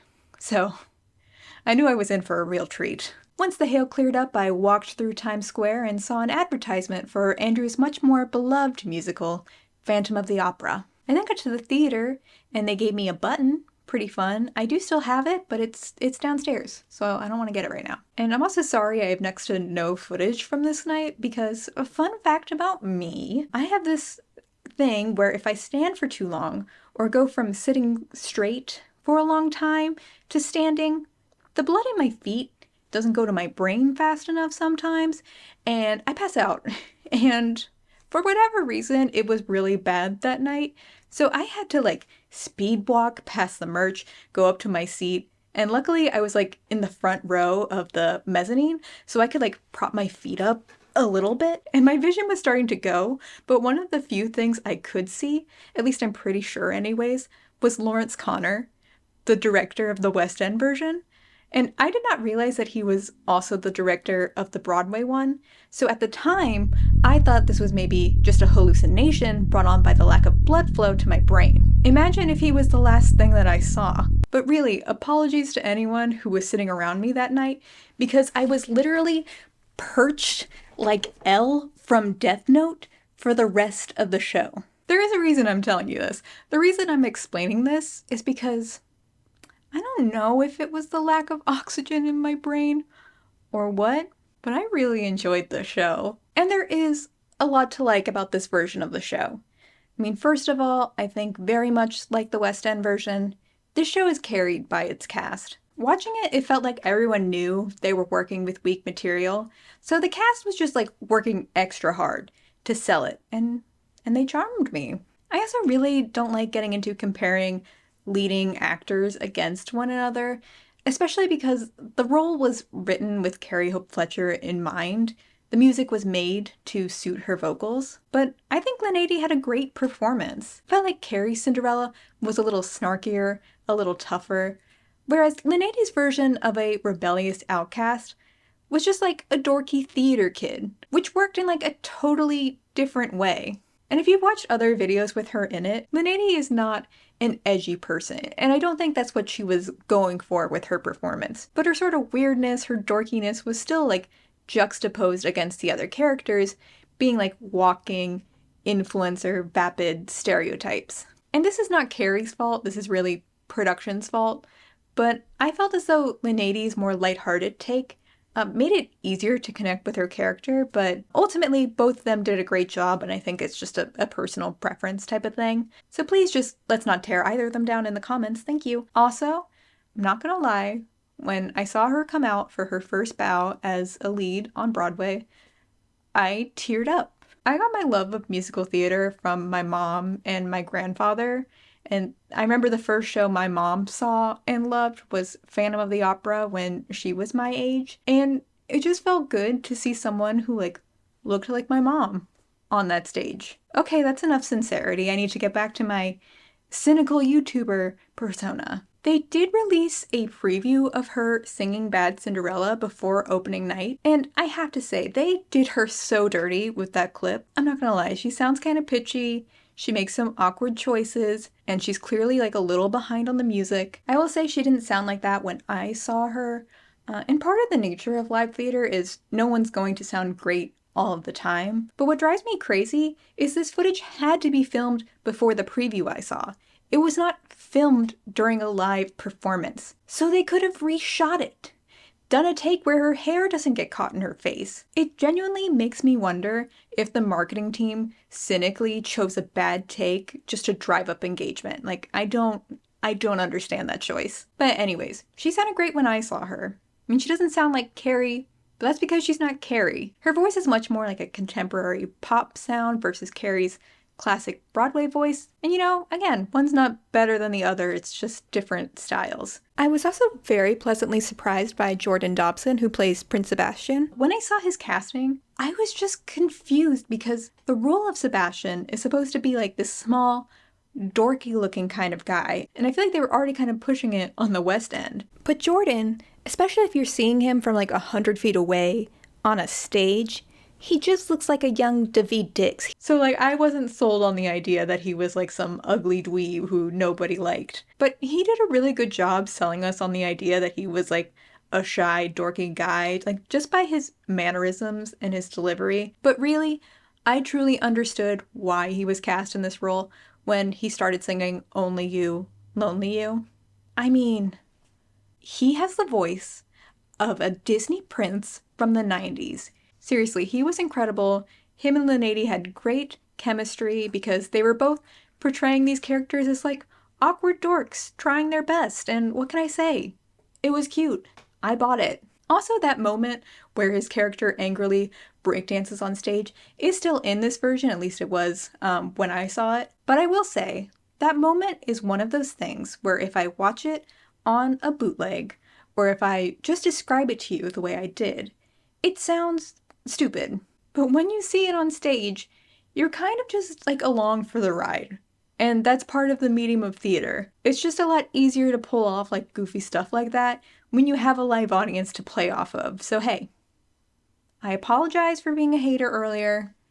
I get it now. Everyone else in the cast was also great. Most of the other performances felt similar to the West End versions, which is not a bad thing. The cast was great there too. Although I foolishly forgot that since this is an American version, they of course made the two stepsisters speak in these really, really nauseating Valley Girl voices the entire time.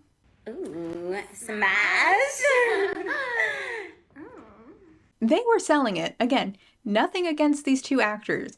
This really feels like a writing choice and a directing choice more than anything. It just felt like these roles already had no depth to begin with, and the Valley Girl voice just made these characters feel even more like mean-spirited stereotypes about feminine women. I was also pleasantly surprised that they took out some of the more weirdly homophobic parts of the West End version. Instead of spray painting a dick and putting a bra on the dead Prince Charming statue, she just puts a spray painted sign on the statue that says, "Beauty is our duty."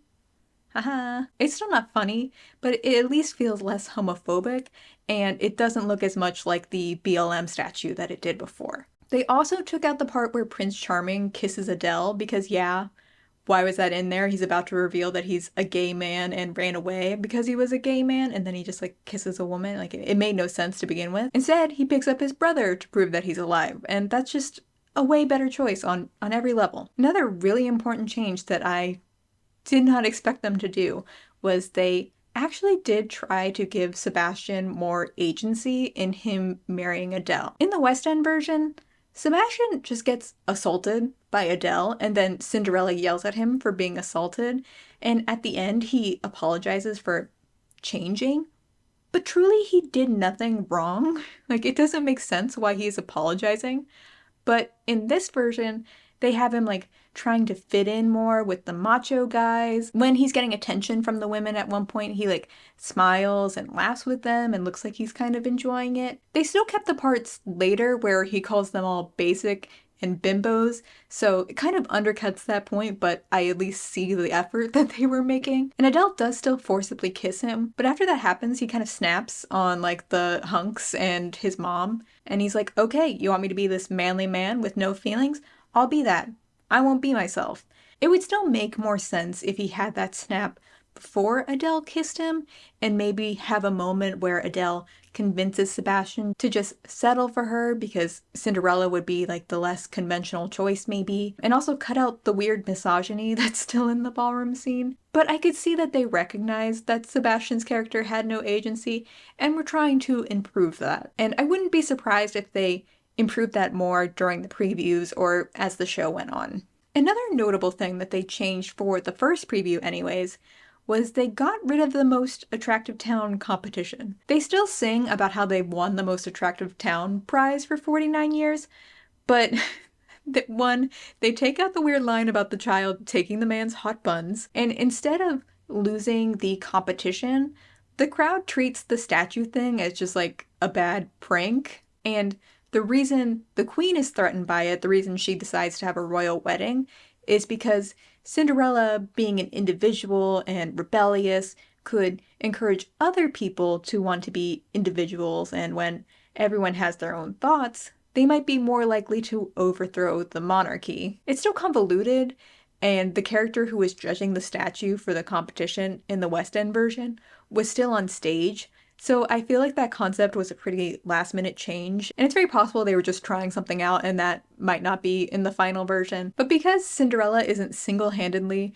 bringing down the kingdom's economy, it's easier to root for her. There were also some new songs which we knew was coming. Honestly, I wrote the script like a day or two after I saw the show, and I forgot all the song changes. So nothing that groundbreaking. I know people were making fun of the bad Cinderella lyric changes from the West End version to the American version, and yes, some of them are corny. But I would say the lyrics were bad to begin with, and some of the lines in the West End just would not have translated to an American singing it. We wouldn't say barking mad. Girl from the gutter just doesn't sound as pleasant in an American accent. Like, I see why they made these changes. And this is apparently a very hot take. No one seems to share my opinion on this, but I liked the costume changes. The lady is in this like very Y2K outfit, and I mean, it's still not my favorite Broadway costume by like any means, but I hated that giant flannel that they put Carrie in. Like, the West End version just looks so cheap and like weirdly dated, even though this is a brand new show. But I will say I agree that the changes to the ensemble costumes combined with the changes to Cinderella's costume make Cinderella blend in a lot more, which from a visual storytelling perspective is a huge problem because she has a style all her own, but like The color palette is very similar to what everyone's wearing. If I were designing Cinderella's costume, I would say go all black. And like put some straps in it. Make her look like a Monster High doll. In both versions of the show, it feels like they're afraid to make her goth, and they shouldn't be. Bring on the goth. The one costume change I really didn't like though was the ballroom dress. At first, Lindsay comes out in this new wig and I was like, ooh, I like this new wig. She looks good. And they don't do the dress reveal in the wig at the same time. So I'm like, oh, maybe they're gonna do a dress reveal in the second act when she comes out in the ballroom. But no. She just does like a on-stage quick change into this like Elsa dress, which quick changes are fun, but because of the style of the quick change, it has to be a very fitted look. And it just like doesn't scream Cinderella. Like they try and give her a butt cape to make up for it, but it doesn't really work. And also, because it was previews, the butt cape was falling off at a couple of times, so it's not a practical costume choice either. But other than that, I liked the costume changes. The stepmother and the queen outfits in the West End were either great or just like way out of place. Like some things had a very Hunger Games aesthetic, whereas now in the American version, they all look like they're in a fairy tale. At least. But fundamentally, the show has not changed from the West End version. The message of don't change for someone else still feels incredibly shallow and unearned. The music is fine, but still forgettable. I still think the sets are incredibly lame, but that honestly feels like such a small thing compared to the overwhelming misogyny that just oozes out of this musical. There were so many misogynistic jokes that they kept in from the West End version, and they added more for the Broadway version. I won't say them because, again, they could have edited some of them out before they got to actual opening night, but oh my god, the women in this show all hate each other, and it is just so painful to see all of these women tearing each other down in the most sexist way imaginable. I mean, my friend who had no idea what the show was noticed it too. We'd go from being in awe at Jonathan's beautiful voice to just like grimacing because someone made a very tasteless joke about a thin woman being fat, which is funny because haha, she's not fat. Can you imagine if she was fat? That'd be gross. Like I still can't wrap my head around the fact that this book was written by a woman who is best known for writing a movie loved by so many other women. Honestly, I went into that preview as a hater, and I do still dislike this show. But when I saw the previews, I saw 15 actors make their Broadway debut. Paige Smallwood, the understudy for Cinderella and ensemble member, her aunt was in the main auditorium the same time I was, and she was just shouting, "That's my niece!" like over and over again. Like, she was so cute. Two of the actors who were making their debut that night also went to prom together when they were 17. And again, this is Lindsay's first time originating a role.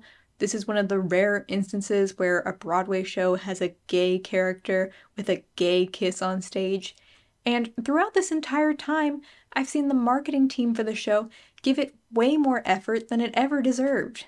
And it is for all of those reasons that I don't want this show to fail. There are so many more talented people who worked on this production besides Emerald and Andrew, and I don't want to watch any of them fail or lose their jobs or anything like that. Really, all I can hope for is that they are treated with every ounce of respect that they deserve and that they aren't betrayed the way that the West End cast was. And hopefully being part of an Andrew Lloyd Webber show opens doors for them to do bigger and better things because they are all better than this source material. I know Lindsay especially received a lot of hate when that TikTok went viral, and I would just hate to be another reason to stir up more negativity towards a cast and crew who I don't think deserve it. They're doing their jobs. Andrew failed to do his. We all thought it was bad Cinderella, but it was actually bad Andrew Lloyd Webber. You know, I kind of jokingly thought